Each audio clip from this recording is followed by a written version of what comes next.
नमस्कार.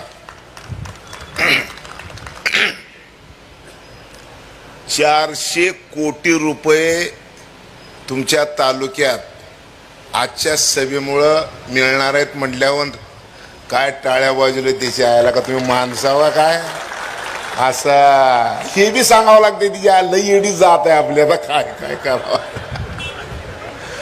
अरे रामदेव बाबा शहरातल्या लोकांना टाळ्या कशा वाजवायच्या त्याच्यासाठी पैसे घेते वाजवायची कशी आणि त्याच्यात एक गंमत आहे. 5 मिनिट जर टाळी वाजवली तर 1 महिना आयुष्य वाढतंय.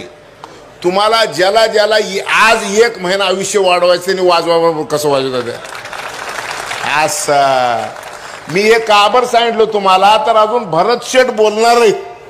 हा माल हा माल त्यांच्यापाशी ऐकलं का म्हणून त्यांना खुश करायसाठी मी तुमच्यासाठी खुश करण्यात गेलो. उद्या त्यांना माझ्या गावात घेऊन चालला म्हणून महाराष्ट्रात दोघंच शाणे निघाले मायला. पण आज मी पहिलं नेणार होतो पुन्हा गोपीचंद एवढं चाबरं निघालो माझ्या आधीच आगडं निघलं सगळं काय लय अवघड आहे. तर तुम्हाला भरत शेठ योजना हे गोपीचंद हल्ल्याने म्हणावं लागतं याला इतक्या मायला नीट होईना.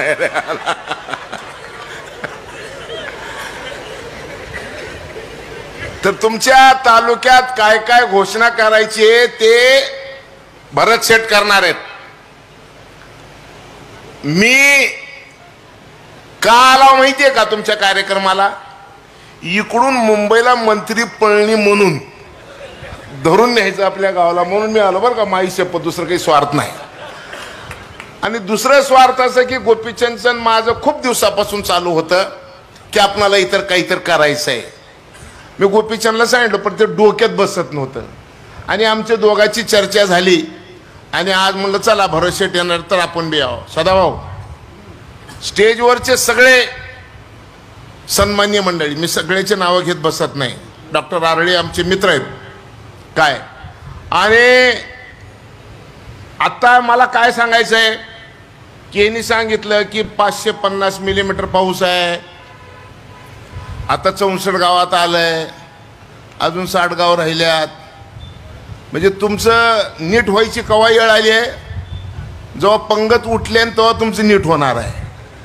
पावसाचं कसं आहे आता भरत शेठ तुम्ही मी लहान असताना पाऊस कसं पडायचा नक्षत्रावर. ज्याचे ज्याचे केस पांढरे आहेत त्यांनी तुमच्या माईची शपथ घेऊन खरं सांगायचं नक्षत्रावर पाऊस पडायचा का नाही. माझ्या लातूर जिल्ह्यात कसे नक्षत्र होते पडला उतरा भात खैना कुत्रा पडला मगा ढगाकड बघा पडला हस्त शेतकरी झाला मस्त पडल्या स्वाई साथी पिकतील माणिक मोती पडल्या चित्ती पडतील भीती आला पोळा आणि पाऊस झाला भोळा. असं होतं का? आता आहे का? आता नक्षत्रावर पाऊस नाही. पहिलं नक्षत्र होते 27 आता नक्षत्र आहे 2. एक ढगफुटी नाहीतर बोंबला दुसरं नाहीच काही. आणि अशा काळामध्ये ह्यांचं नीट करायचंय किती अवघड खेळ आहे. ऐकलं का? लय तुमचं नशीबच रे माई शपथ अशा वेळा.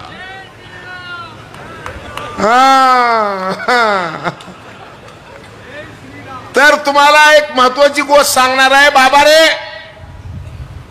तुमच्या इथं पाऊस का नाही?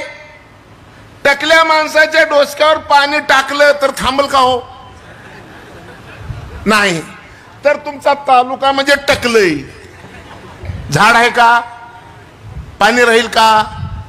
पाणी राहत नाही. जिथं जिथं झाड आहेत 2 गोष्टी लक्षात घ्या. पाऊस पडायचा असेल झाड लागतंय. पडलेलं पाणी जमिनीत मुरवायचंय झाड लागतंय. तुमच्यात झाडच नाही मन पडलं बी नाही आणि पडलेलं मुरलं बी नाही. बरोबर आहे का? आणि मग तुम्ही आता नीट करून घ्यायच्या नादात लागला. मी म्हणलो चला आपला बी काही योगदान असेल तर आपण जाऊ बांबू लागवड सांगूत.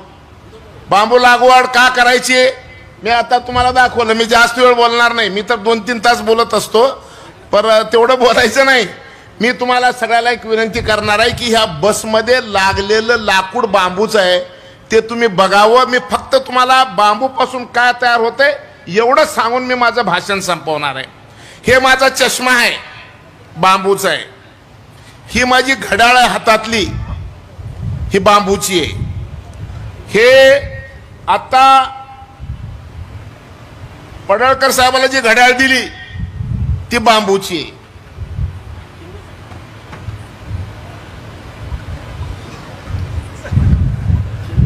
तुम्हाला जरा कळाव ना खेळ सगळा का आहे ते. एक कोणतरी अरे इकडं एक जण कोणतरी या. आता बघा हे टी शर्ट आहे, हे टी शर्ट बांबूचं आहे. थंडीत घातलं तर गरम होतंय आणि गरमीत घातलं तर थंड होतंय. हे टी शर्ट कशाचं आहे? बांबूपासून तयार झालेलं आहे. ठीक आहे. त्याच्यानंतर हे पायमोजे आहेत. पायमोजे कशाचे आहेत? बांबूचे आहेत. हे बांबूचे पायमोजे पायाला पाणी येऊ देत नाहीत. ज्यानं कोण सॉक्स घालणार आहेत कलेक्टर साहेब हे घालून बघा जरा. डायबिटीज जर असेल ना तर ह्याच्याशिवाय दुसरे सॉक्सच तुम्ही वापरू शकत नाही. हे ह्याचं गुणधर्म आहे. कॉटनचे सॉक्स 2 दिवस वापरलं तर तिसरे दिवस कोण जवळ बसू देत नाही. वास येईल तुझ्या माला उठ म्हणतात. हे महिनाभर जरी वापरलं तर वास येत नाही. त्याच्यानंतर आता एक काही डायरी आहे, ही डायरी बांबूची आहे. त्याच्यानंतर काय एक कॉफीचं मग आहे, काय कॉफीचं मग हे बी बांबूचं आहे. त्याच्यानंतर पाण्याची बाटली, काय पाण्याची बाटली बांबूची आहे. अजून आता सकाळी उठून आपण ब्रश करतो तो हे ब्रश बांबूचे आहेत. किती नमुन्याचे लागल तेवढे 4-5 नमुन्याचे. कंगवा बांबूचा. एवढंच नाही, बेंगलोरचं विमानतळ बांबूचं झालंय. लोकसभेमध्ये 5.5 लाख स्क्वेअर फीट फरशी नरेंद्र मोदी साहेबांनी बांबूची केलेली आहे. आपल्या देशात 70,000 कोटी रुपयाचं लाकूड आयात करावं लागलेलं आहे. आपल्याकडे आता लाकूड शिल्लक राहिलेलं नाही. आणि मग काही दिवसांतर 1 लाख कोटी रुपयाचं लाकूड आणावं लागणार आहे परदेशातून. ते जर करायचं असेल, ते जर बंद करायचं असेल तर बांबू लागवड करावी लागणार आहे. आता मी तुम्हाला एक शेतीतले 2 प्रश्न महत्वाचे सांगतो. एक सांगितलं तुम्हाला मी पाणी, दुसरं तुम्हाला गडी मिळते का? गडी शेतात. गोपीचंदजी सांगलीला गेले लोक, तिकडे बेंगलोरला गेले, मुंबईला गेले, पुण्याला गेले आणि इकडे शेतात गडी मिळत नाही.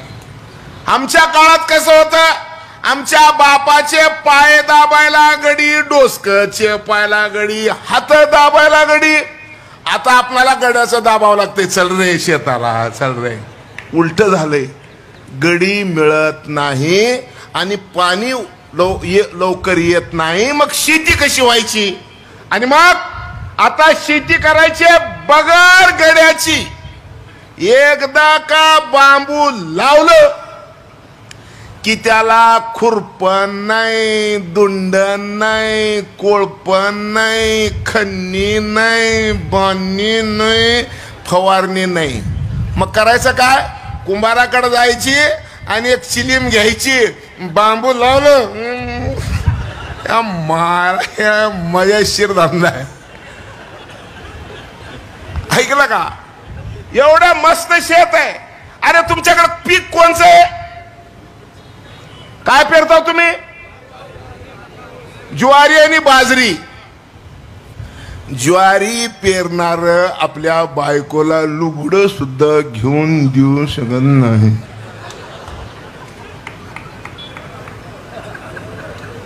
नंदकुमार साहेब, देशाला स्वातंत्र्य मिळालं त्यावेळेस 55 लाख हेक्टर मध्ये ज्वारी होते, आता ती 3-4 लाखापर्यंत आली आहे. आपण जगाला सगळ्या जगाला आपण श्री अन्न खाऊ घालायची कल्पना करू लागलोय. मी ऍग्रिकल्चर मी शेतीमालाला तुमचे जे भाव ठरतं ते मी राज्याच्या कृषी मूल्य आयोगाचा दुसऱ्यांदा अध्यक्ष आहे, नंबर 1. आणि दुसरं काय, मी 2 पद या देशात भोगणारा मी एकमेव मनुष्य आहे. शेतमालाला भाव कसं ठरवायचं याच्यासाठी नरेंद्र मोदी साहेबांनी देशातल्या 7 लोकांची कमिटी केली आहे. भारतातले 7च तज्ञ, त्याच्यात मी आहे. म्हणजे वरून बी मीच आहे आणि खालून बी मीच आहे. त्यामुळे तुमचा बाजार कसं होतं मलाच माहिती आहे. ऐकलं का? मला जर तुम्हाला एकट्यात धरलं की तुमचं कसं कसं होतं सगळं सांगू शकतो मी तुम्हाला, तुमचं काय होणार आहे, कसं होणार आहे, का होणार आहे. आणि म्हणून तुमच्या ज्वारीमध्ये 5-10 हजार सुद्धा एकरला शिल्लक राहील. कडबा शिल्लक राहते का नाही मला सांगता येत नाही. इमानदारीने सांगा बरं, कडबा शिल्लक राहतंय का? कडबा सुद्धा शिल्लक राहत नाही, अशी ज्वारीची परिस्थिती आहे. मी तुम्हाला शब्द देतो, तुम्हाला 1 एकर बांबू मध्ये शेताला वर्षभर न जाता 1 लाख रुपये एकरी द्यायची जबाबदारी माझी. आता तुम्ही म्हणसाल घेईल कोण? आपल्याकडे सगळ्यात मोठं कारण आहे घेईल कोण.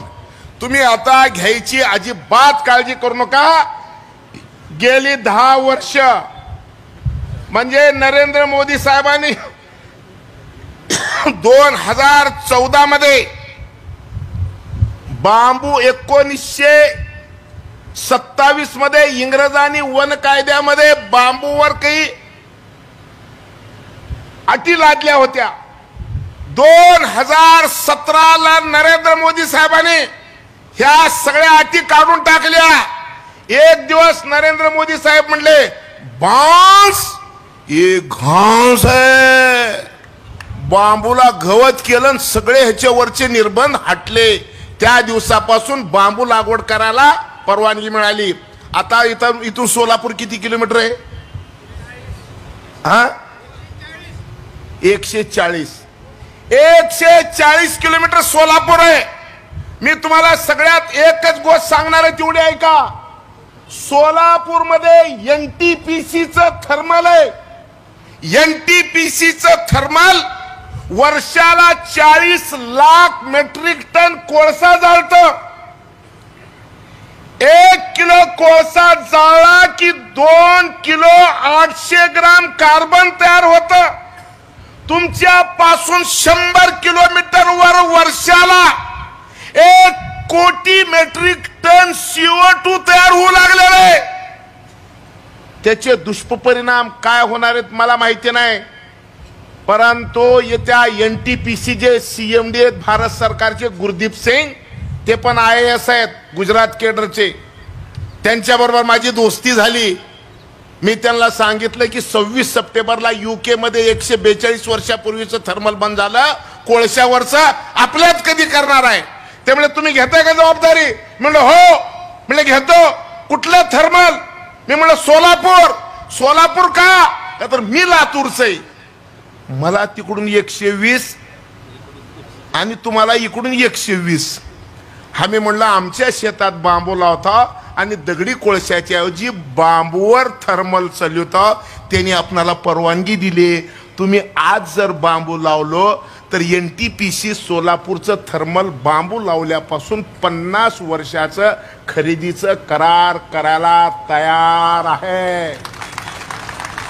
मी नाही, भारत सरकार. आणि मग पडळकर साहेब तुम्ही म्हणलो, तुम्ही काय म्हणलो?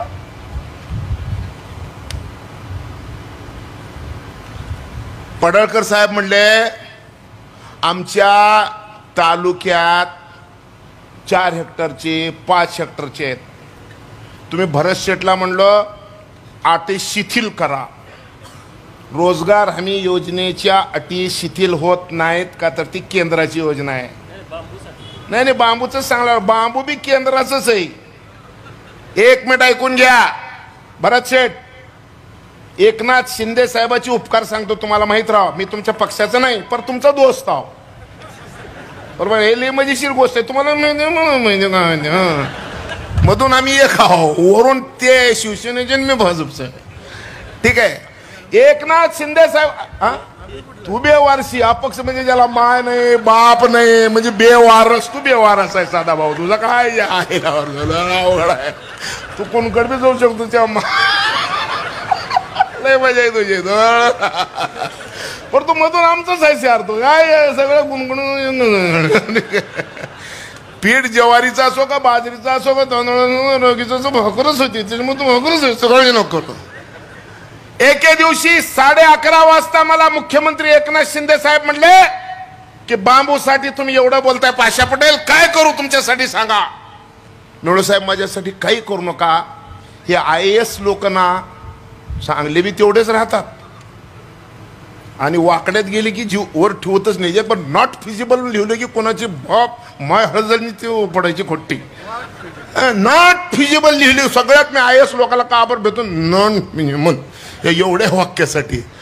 एकनाथ शिंदे साहेब 11:30 वाजता म्हणजे काय करू तुमच्यासाठी. मी म्हणलं एकच काम करा, ते नंदकुमार नावाचे MRGSचे जे सचिव आहेत ना त्यांना माझं ऐकायला सांगा हो काय करून. त्यामुळे आत्ता फोन लावतो म्हणलं. आणि मग मुख्यमंत्र्यांनी फोन लावला सचिवाला की नंदकुमार साहेब, पाशा पटेल आणि तुम्ही रोजगार हमी योजनेमध्ये एकत्र काम करा. एकनाथ शिंदे साहेब सांगितल्यानंतर योजना भारत सरकारची, शेठ योजना भारत सरकारची, राज्य महाराष्ट्र, भारतात कुठेही बांबू लागवडीला 1 रुपया मिळत नाही. देशात एकच राज्य आहे, त्याचं नाव महाराष्ट्र आहे. आपण रोजगार हमी योजनेतून 7,40,000 रुपये देतो, बोलले एकनाथ शिंदे आणि केले नंदकुमार. तुम्ही बी अधिकाऱ्याला भेट जावा, आणि तर असं उलट केले की आपण काहीच करू शकत नाही. त्यामुळे आमचं तर जमून घेतलं नंदकुमार काय नाही. आता तर आमचं दोघांचं लय मस्त नातं आहे. महाराष्ट्रामध्ये एक समिती तयार झाली, chief minister environment sustainable development task force, त्याचा मी एक्झिक्युटिव्ह चेअरमन आहे आणि माझं को चेअर नंदकुमार साहेब आहेत. आता मी गेलो म्हणजे म्हणून घेतलो, त्याच्यामुळे काही अडचण नाही. आता काय बी सांगा तुम्ही, मी करून देतो. ऐकून गुपिचून ते को चेअर आहेत माझे. आणि मग आता नीट ऐका, आता काय झालंय, पडळकर म्हणले जमीन जास्त आहे. पडळकर साहेब एक सूचना करतो, 5 हेक्टर जमीन असेल, 4 हेक्टर जमीन असेल, बायकोच्या नावावर अर्धी करा. तुम्हाला बायकोच नाही त्याच्यामुळे तुमचा विषयच नाही, तुम्ही लवकर करून घ्या. ऐकलं का, म्हणजे बरं जमल काही तर खेळ. फोड करा रे बाबा. त्याच्यामुळं जमिनीची फोड करा. तहसीलदार साहेब कुठे आहेत, तहसीलदार कुठे आहेत, तहसीलदार आहेत का कुठं. तहसीलदारने ठरवलं तर किती दिवसात फोड करू शकतो खरं सांगा मॅडम.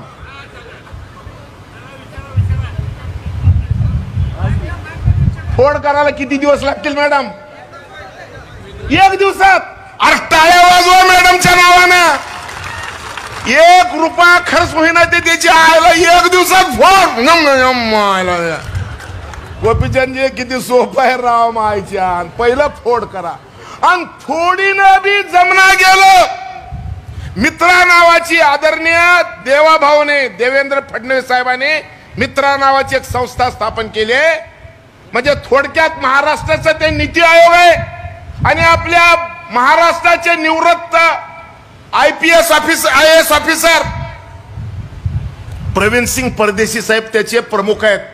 प्रवीण सिंग परदेशी साहेबांनी बांबूला म्हणजे आम्हाला मित्रामध्ये ऑफिस दिलंय. ऑफिस तर दिलंय, पण भरत शेठ येत्या 3 महिन्यात वर्ल्ड बँकेकडून प्रवीण सिंग परदेशी साहेब बांबूला पैसे आणून देणार आहेत. किती? 10,000 कोटी रुपये. 10,000 कोटी रुपये. आणि 10,000 कोटी रुपये कशासाठी खर्च करायचे की रोजगार हमी योजनेमध्ये 2 हेक्टर पर्यंतच पैसे देता येत आहे, परंतु 2 हेक्टरच्या वर 10 हेक्टर पर्यंत आम्ही आता मित्राच्या वतीनं तुम्हाला पैसे देणार आहे. आणि जर लॉटरी लागली नंदकुमार साहेब, ते 10,000 कोटी खर्च करायचा अधिकार कोणाला मिळणार आहे सांगा? आज जोरात सांगा. आम्हाला दोघाला. गोपीचंद आमच्या पण लय मोठे खेळ आहेत. आम्हाला जेवढा तुम्ही सत्कार आता एवढा चांगला फेटा बांधला त्याच्यामुळे मला तुमच्या तालुक्याला लई घोषणा करून जावं लागलं ना काही. तर काळजी करू नका. पैशाची तर आपल्या नरेंद्र मोदी साहेबाच्या सरकारमध्ये पैशाची तर काळजीच नाहीये. त्यामुळे तुम्ही काळजी करायचं काही कारण नाही. आणि मग देवाभाऊनी जर इथं प्रचार केलेला आहे, प्रचाराच्या सुरुवातीला इथं आलेले आहेत, तर आमचा धर्म आहे बरोबर आहे. खालून पहिला आता वरून पहिला तुम्हाला व्हायचंय. आणि वरून पहिला व्हायचं असेल तर आम्हाला तुम्हाला द्यावंच लागेल काही ना काही. आणि म्हणून तुम्हाला सांगतो, महाराष्ट्रामध्ये या 10,000 कोटी पैकी जेवढे जास्तीत जास्त पैसे तुम्हाला देता येतील एवढा आम्ही प्रयत्न करणार. रोजगार हमी योजनेमध्ये तर लई लफडेत. रोजगार सेवक पहिलं नीट ठेवावं लागतंय. ते तर 99% तर बाटली व्हायचं तिच्या मायला, त्याच्या हुडक सापडतच नाही. तिच्या माय कुठं राहतात का नाही. व्हिडिओ व्हिडिओ आमचा दोस्त आहे, ऐकलं का? म्हणून सांगला आम्ही ते नीट रोजगार सेवक नीट बघा. आणि एक रोजगार सेवक नीट नसेल तर एका गावात 2 रोजगार सेवक सुद्धा आपण नेमू शकतो. काय नंदकुमार साहेब? हूं म्हणाव साहेब. नुसतं हूं म्हणा का? तर आपण काय ठरलंय, तुम्ही आणि भरत शेठ बोलताना मी ऐकलंय ह्या तालुक्याला आपण सगळ्या मर्यादा शिथिल करायचे ठरलेले. म्हणजे आता तुम्हाला बी गुदगुले व्हावं लागेल का नाही? याला निवडून दिलं जेवढे कसं मत हाणला तेवढे कसं नोटा तुमच्या तालुक्यात आल्या पाहिजे. आणि ते हाण्यासाठी या तिघाचं एकमत झालेलं आहे. काय अटी शिथिल करायच्या आहेत, ठीक आहे. आणि मग अडचण अशी आहे की बांबू लागवड केल्यानंतर 4 वर्ष आपण एका जोडप्याला 100 दिवसाच्या मजुरीच्या रूपाने पैसे देणार आहे. 1 हेक्टरला 40,000 रुपयाचे रोप लागणार आहे.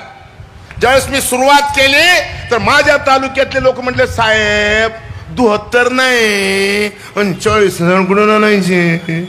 आम्ही नंदकुमार साहेबाकडे गेलो. साहेब हे 40,000 रुपये द्यायची शेतकऱ्याची ऐपत नाही हो. त्यांनी म्हणले आपण परमिट काढू. मी परमिट काढलं. काय परमिट काढलं? बीडीओनी 1 हेक्टर लागवडीची तुम्हाला परवानगी दिली की त्या परवानगी सोबत एक परमिट मिळणार. आणि ते परमिट दिलं की तुम्हाला फुकट रोप मिळणार. बरोबर आहे का? रोप फुकट, खन्न फुकट, फुकट. आणि मग आता काही लोकांच्या डोक्यामध्ये आहे की अरे मजूर आणलं तर मजूर, आता विहिरीचं कसं भानगड आहे, विहिरीसाठी मजूर लावले. मी रोजगार हमी योजनेमध्ये विहीर केली माझं, मी मजूर लावले. मजुराच्या नावावर पैसे आले आणि ते घेऊन गेले. आपल्याला निवडणुका लढवायच्या असतात, महागाई बी येत. रोजगार हमी योजनेचं लई लपडा आहे, काही समजून घ्यावं बाजारा. आणि मग आम्ही आता असं ठरवलं, नंदकुमार साहेब तुम्ही मोबाईल मध्ये नका बघू, आता सभा होईपर्यंत उगा होऊच म्हणायचं काय बी. हो उद्याचं बघू तिच्या माला का होतंय ते होतं, आज हो म्हणायचं. मंत्री आपल्या संघ, तुम्हाला काय प्रॉब्लेम आहे? मंत्री नोटीस. आणि मग आपण आता काय ठरवलं की घरी असणाऱ्या नवरा बायकोला आता जॉब कार्ड देता येत आहे. तुम्हाला बाहेरचे मजूर लावायची गरज नाही. तुम्हीच मजूर म्हणून तुमच्या शेतात काम करायचं, 100 दिवसाची मजुरी तुम्हाला मिळणार. हे खोलून सांगावं लागतं हो. बरोबर आहे का? मुंबई जेव्हा महाराष्ट्राला मिळणार म्हणल्यानंतर प्रचंड भाषण मुंबईमध्ये झाले, टाळीच वाजत नव्हती. पण आचार्य अत्रे उठले मन आणि म्हणले मन मुंबई महाराष्ट्राला मिळाली की ह्या चौकापासून ह्या चौकापर्यंत बैलगाड्या उभ्या करायच्या आणि त्या नोटा कचाकचा भरून ठेवायचं, एवढे पैसे मिळाल. खरं लोक ठोळा वाजले म्हणून कोटी लाख यांना काही कळतच नाही.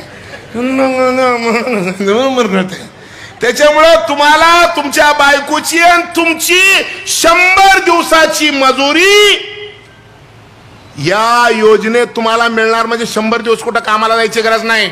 बांबू एकदा लावलं 3 वर्ष कापता येत नाही. मग 3 वर्ष खावं काय? तर 3 वर्ष ही मजुरी मिळणार तुम्हाला, नंबर 1. आणि दुसरं 3 वर्ष आंतरपीक बांबूत येतंय.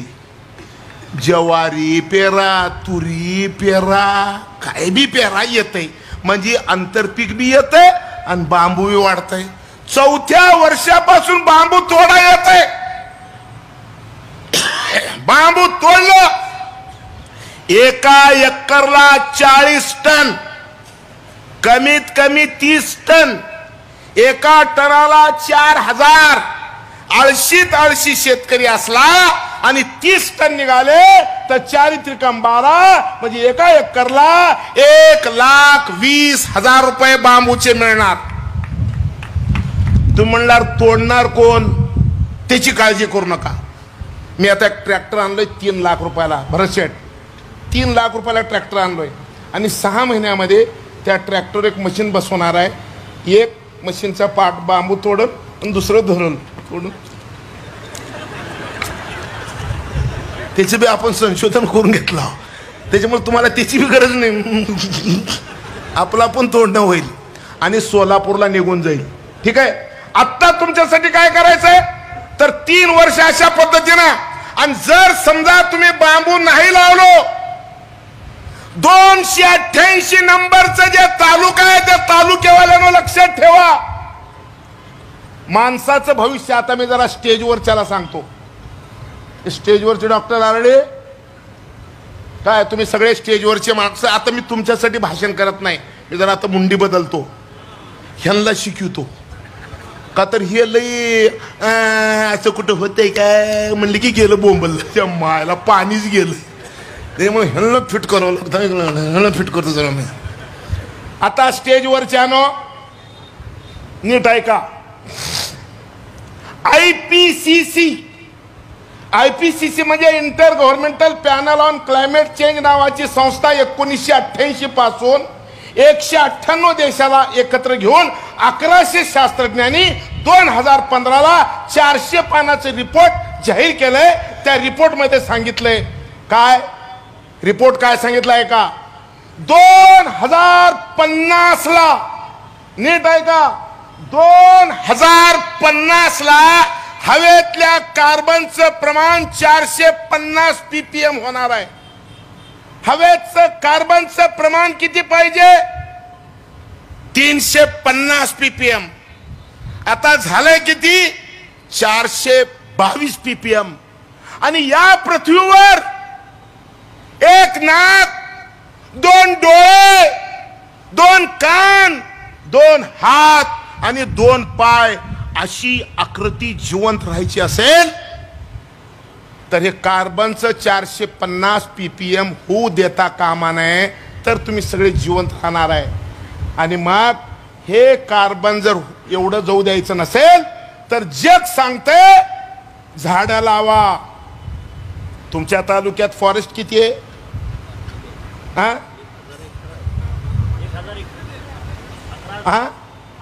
टक्के किती? 7%. तुम्ही सीओ मॅडम आहे ना, फॉरेस्टच्या मॅडम आहे. मॅडम खरं सांगा. आता मी म्हणलो जीव म्हणून फॉरेस्ट खरं सांगा किती टक्के आहे?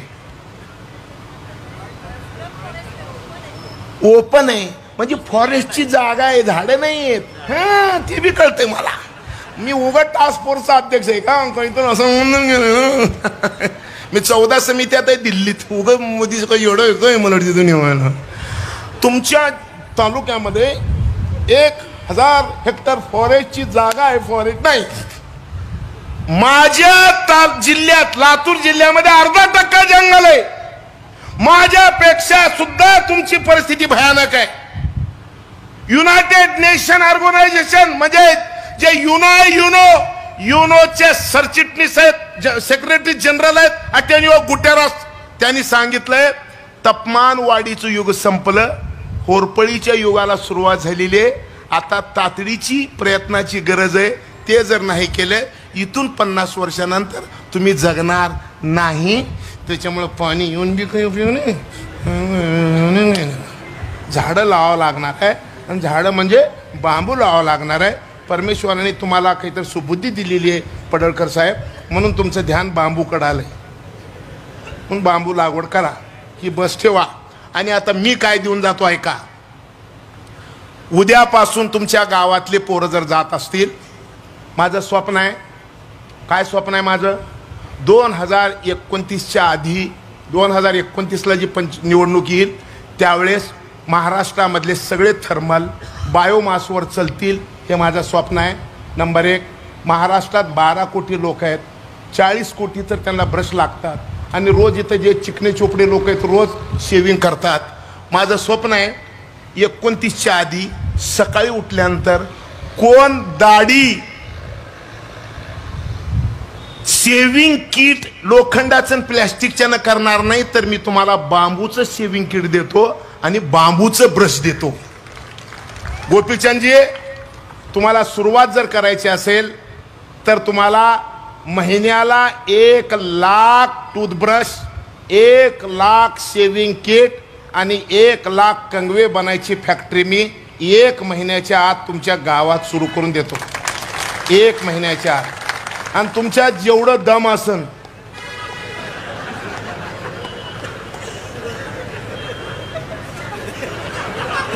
येन रे अप्पा येन धंद्यादारी नाही तर का छुंजळीक बघ मुंजळीक बघ म्हणायचं नाही. रोक्का कुठ रे हे रोक्का लय मोठा माणूस आहे तुमचा. तुम्ही जर नीट काम केलं तर तुमच्या प्रत्येक गावात बांबूचं उद्योग सुरू करायचा शब्द हा पाशा पटेल देतो. बांबू येईल तवा येईल, बांबू येईल तवा येईल तुमचा. पण उद्या आसाम मधला बांबू आणून तुमच्या इथं उद्योग सुरू करायची जबाबदारी माझी. एवढा शब्द देतो. ही गाडी प्रत्येक ग्रामपंचायत मध्ये येईल. ह्या गाडीत पलीकड जे बांबू आहे ते जर बघितलं तुम्ही तर तुमच्या लक्षात येईल बांबू कसं राहतंय. का तर आता मी टी शर्ट दाखवलो, लोक मध्ये मला आहे ना सरकलं का काय हो, बांबू पासून कुठं टी शर्ट तयार होते का? इडी जात आहे. अरे विज्ञान लई पुढे गेलंय. म्हणून तुम्ही ते सगळं बघा. ए मामा,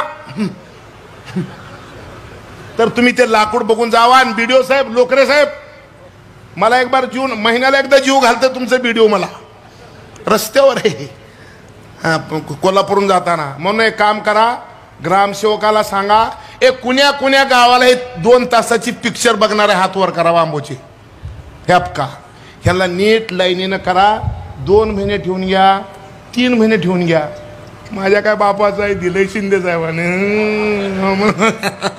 फटणेवाली की फटी धोबी बेटाच्या आपलं काहीच घेणं देणार नाही. त्याच्यामुळे मला माझ्या घरचं जायचंय का. म्हणून तुम्ही जर आता तुम्ही मंत्री महोदयाला पटवलो म्हणून एवढं तुम्हाला मी गाडी दिली. गाडी माझी नाही, गाडी त्यांचीच आहे. त्यांना माहित नाही त्यांची आहे म्हणून, मला माहिती आहे. कुणाची बेला वाडा रे वाडा रे, तुझी माय तुझ्या का बापाचा आहे काय करू वाडा. तसा पण वाडा वाडा म्हणून मोकळा झालेला. ठीक आहे. तर त्याच्यामुळे तुम्हाला अजून काय काय लागतंय सांगा. मी एकदा तुमच्या सगळ्या कार्यकर्त्याबरोबर सुद्धा बसायला तयार आहे. मी खरं जर बोललो तर 3 तास बोलू शकतो, पण माझी आज बोलायची इच्छा नाही. पण जाता जाता एक वाक्य सांगून मी माझं भाषण संपवतो. वाक्य काय? पुन्हा एकदा कलेक्टर साहेब, 47 डिग्री म्हणजे कलेक्टर साहेबाला सांगितल्यावर तुम्हाला सगळ्याला कळलं. कलेक्टर साहेब, तुम्ही जर सायन्सचे जर असलो, मला माहित नाही काय ते, 47 डिग्री टेम्परेचर झालं. किडनी, हार्ट, आणि ब्रेन फेल होत आहे. दुबईमध्ये म्हणजे दिल्लीमध्ये यावर्षी 52.9 झालं आणि दुबईला 64 झालं. आत्ता पृथ्वीवर मानवजातीचं अस्तित्व शिल्लक राहायचे दिवस संपलेले आहेत. त्याच्यामुळं तुम्हाला मला हे काम करावं लागणार आहे. तुम्ही जर महिन्याला एक बैठकीत नुसतं उगं फोन करून जर तहसीलदारला आणि BDOला ताणलो तुम्ही तरी दंदना पळतील. तुमच्या हातात सगळं आहे आणि तुम्ही आता तिकडून इकडं आले, बरोबर आहे का? तर तुम्ही हे काम करावं अशी मी तुम्हाला विनंती करतो. आणि एकच गोष्ट सांगतो साहेब, काय झालंय दुबईमध्ये वार्षिक पर्जन्यमान 70 मिलीमीटर आहे. वर्षाला दुबईमध्ये 70 मिलीमीटर पाऊस पडतोय. यावर्षी दुबईमध्ये एक दिवसात 170 मिलीमीटर पाऊस पडलाय. तुतीकोरीन तामिळनाडूमध्ये 960 मिलीमीटर पाऊस एक दिवसात पडला. अरे 3.25 फूट पाऊस 8 तासात पडला. 3.25 फूट पाऊस जर 8 तासात पडलं तर तुमच्यापैकी कोण जगणार आहे मला सांगा साहेब. लिबिया नावाचा एक देश आहे, लिबिया देशामध्ये डेर्ना नावाचं शहर, एक रात्री 18 महिन्याचं पाऊस त्या लिबिया डेर्नावर पडलं. 1.25 लाख लोकसंख्येचं शहर वाहून गेलं. 40,000 डेड बॉडी सापडल्या. तिथल्या राष्ट्राध्यक्षांनी विनंती केली जगाला, डेड बॉडी ठेवायला प्लॅस्टिक द्या, का तर एवढ्या माहिती आम्ही एका दिवसात करू शकत नाही. हे जगावर आलेलं संकट आहे आणि हे संकट जर टाळायचं असेल तर ग्रीनरी वाढल्याशिवाय पर्याय नाही. आणि म्हणून महाराष्ट्र शासनाचं सगळ्यात महत्त्वाचा कार्यक्रम जे आहे, आपल्या सरकारचा कार्यक्रम, एकनाथ शिंदे साहेबांनी हरित महाराष्ट्राची कल्पना दिलेली आहे. हरित महाराष्ट्र आपल्याला सगळ्याला करायचंय, ते तुमच्या तालुक्यातून व्हावं एवढी विनंती करतो. आणि आता देवाभाऊनी तुम्हाला 10,000 कोटी रुपये आणून द्यायचं ठरवलेलं आहे. तुमच्या जेवढं दम आहे, जेवढं उचलल तेवढे पैसे उचलून न्या. इथं काम करणाऱ्याला न्याय मिळणार आहे. सदाभाऊ म्हणल्यासारखं कुचाळक्या करू नका. आणि कुचाळक्या केल्याशिवाय आपल्याला करमतच नाही, आपलं प्रॉब्लेम आहे. म्हणून एक काम करा, एक 4 वर्ष कुचाळक्या जर बंद केलो तर हे पूर्ण तालुका हे माणसं राहायचा तालुका होईल. आता हे माणसं राहायचा तालुका नाही. तुम्ही मेल्यावर मवता करायला लाकडं सापडणार नाही, एवढं मस्त इथं आता रान तयार आहे.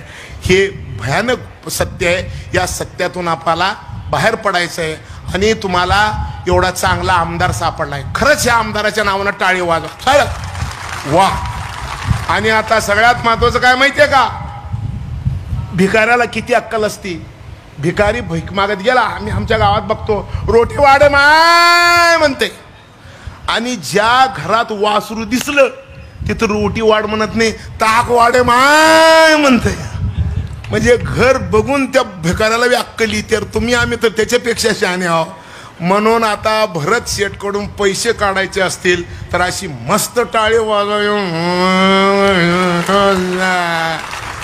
आता भरत शेठ आपलं मार्गदर्शन करतील. मॅडम तुम्ही येऊ नका, मी सांगतो, ऐकलं का? हां मी सांग, भरत शेठ मार्गदर्शन करायचे.